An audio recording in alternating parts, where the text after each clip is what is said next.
Hello, hello, and welcome back to What We Pod in the Shadows, and What We Do in the Shadows recap and discussion podcast. I'm Raven. And I'm Alison. So last week we discussed the final episode of the series, but this week we're going back and we're starting and talking about the first season, and we're going to talk about the first 5 seasons. Not all at once, obviously, but episode by episode, week by week. So yeah, we're going to be starting with the pilot. Okay, so the pilot aired March 27th, 2019. So it starts out at night, and Guillermo is lighting all the candles and lights and bids Nandor to rise, but Nandor is stuck. Guillermo's 10-year anniversary as a familiar is coming up, and he wants to be made a vampire. Nandor wants to read a letter they got in the library. So they got a letter, and he's insisting that they read it in the library, but Nadja and Laszlo are like, why can't we just read it here? But I think it's supposed to be like in secret or something. Nandor reveals he was called Nandor the Relentless as a soldier in the Ottoman Empire. They sit in the library, and Nandor gets on them about only half-drinking victims in the cell. Laszlo lovingly recalls Nadja turning him into a vampire. Nadja suggests writing on the victims in permanent marker with dates to keep track of them. It turns out the letter is from Baron, I can never, say it, Aphanas? Aphanas? Aphanas?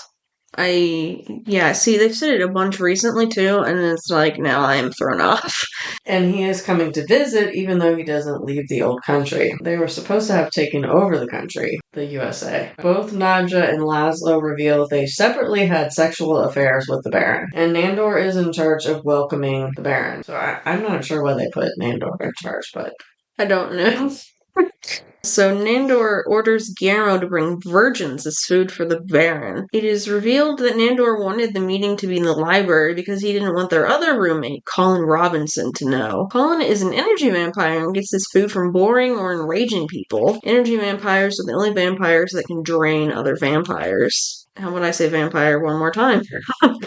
In fact, his very presence seems to exhaust Nadja, who is snoring. Guillermo explains his duties as a familiar, keeping the sunlight out and getting rid of carcasses, mainly. He lives in a tiny room under the stairs and shows the crew a picture of himself dressed as Armand from Interview with the Vampire. He says Armand was the first Hispanic vampire he saw in mainstream movies and he inspired him. Guillermo says that Nandor keeps dropping hints that he'll turn him into a vampire. Guillermo joins in on LARPing groups because he thinks they're a good place to find virgins for the vampires. Rude to the LARPers.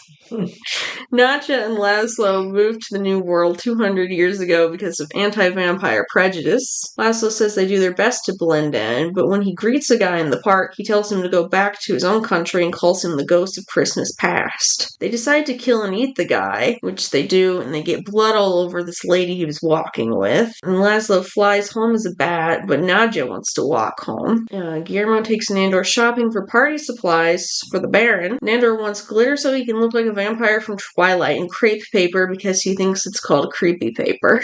So they had said they've been here since 1861. I don't know, this part is just kind of goofy, but Nadja recognized a man that she used to love centuries ago named Gregor, who was a knight and was decapitated, that she thinks has been reincarnated, and she has been following him. So this guy lives nearby. The Baron's ship arrives. Apparently they have another familiar, an old lady named June. So her name is, the actress is Mary Gillis, but she's supposed to be Nadja and Laszlo's familiar, and then Guillermo is Nandor's familiar. Guillermo thinks the Baron has come to see him turned into a vampire. I don't know why I said vampire like that. Nadja talks to this new Gregor guy and finds out his name is Jeff Suckler. I don't know, that whole relationship was just weird. I'm not sure we needed that in this episode, but yeah, it did maybe make it a little longer than it needed to be.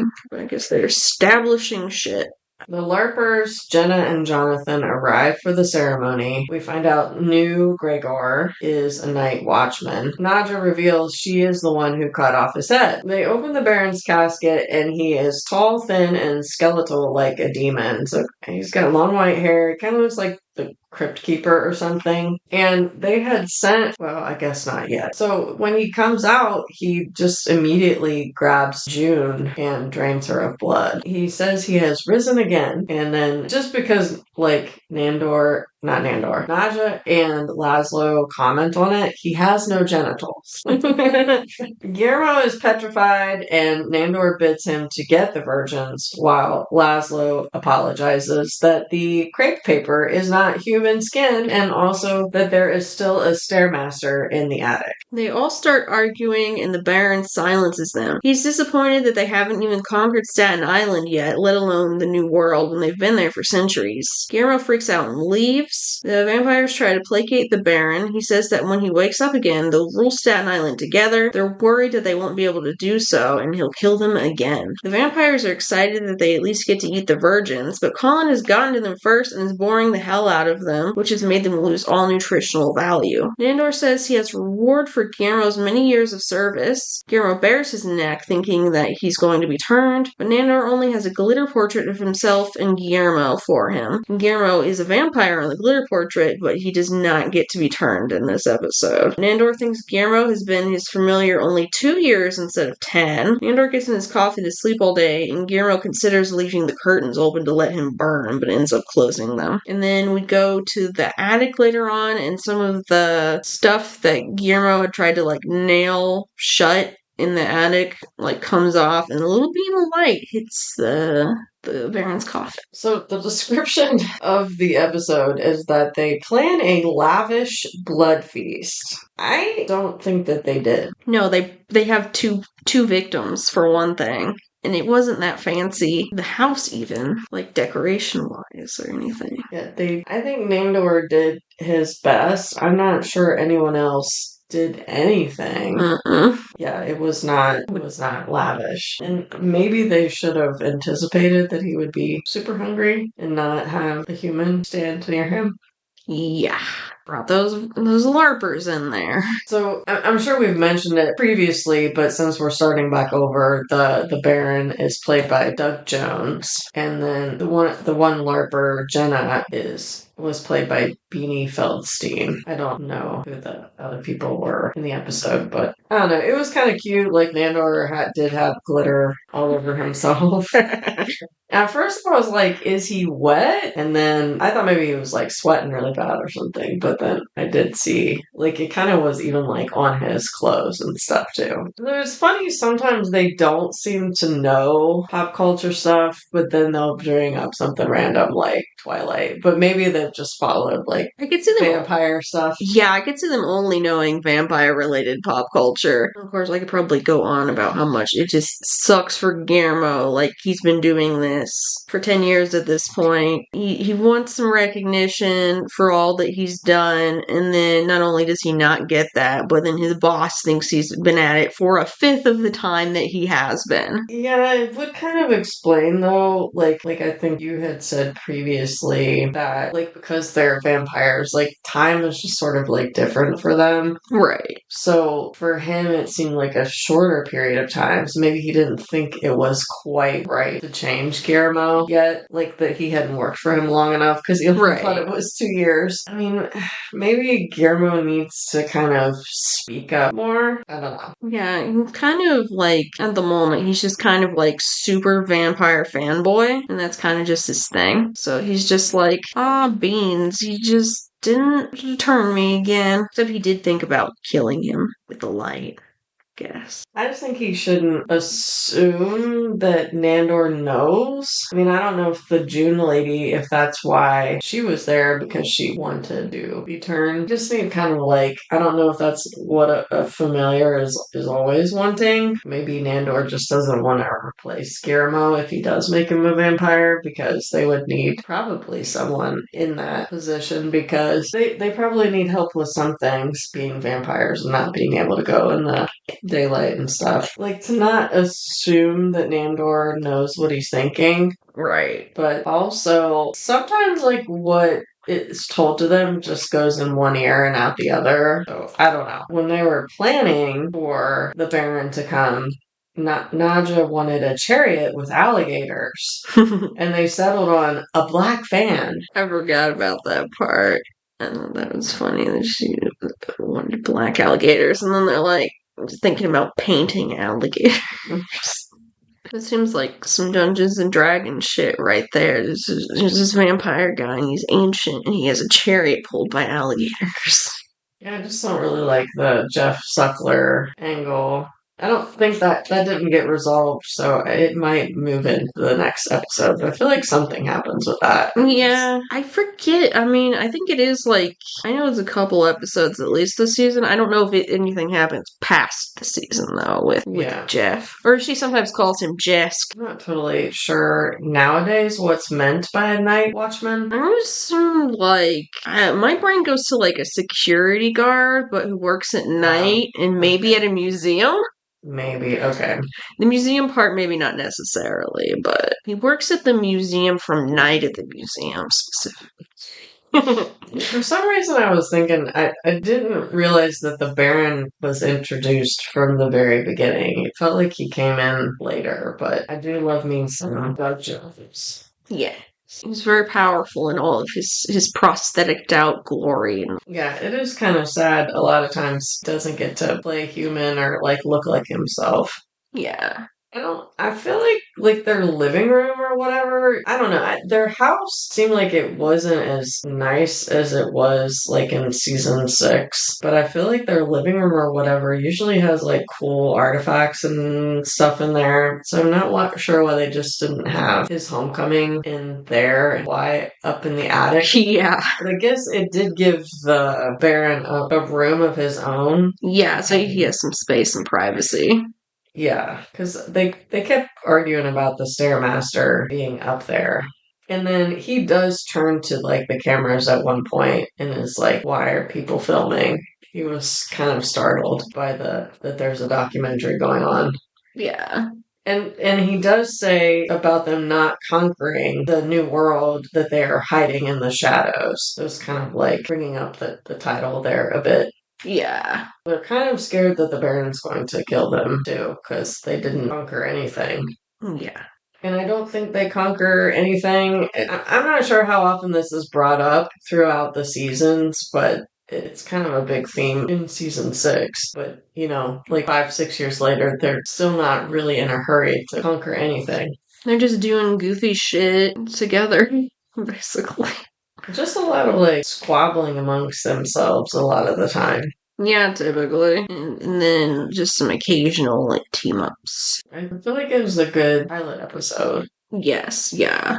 Like, it established all the characters pretty well and, like, what the show was going to be about. And it was actually, like, funny. Like, some shows, it's just, like, the pilot episode is just, it completely turns you off unless, like, maybe you're binge watching it or something. And then you get to the next episode and you don't have to wait the next week for it. And you're like, wow, this is actually decent. Like, for example, like, I love Community, the show Community. I do not enjoy the pilot episode. If we hadn't gotten it on Netflix disc back in the day and we like watched all the episodes, I don't know if I would have kept watching after that first episode. Yeah, sometimes the pilot has like a whole other tone. Sometimes they'll even have different people cast as well. Yeah. Well, I know you said Community, but like, I guess like the whole season, that first season of The Office is almost completely different than anything else that happens with the rest of the show. But yeah, it tries to just be a remake of the original British show, pretty much, like in the beginning, until they're like, let's actually do some of our own shit with it. And then, what was I gonna say?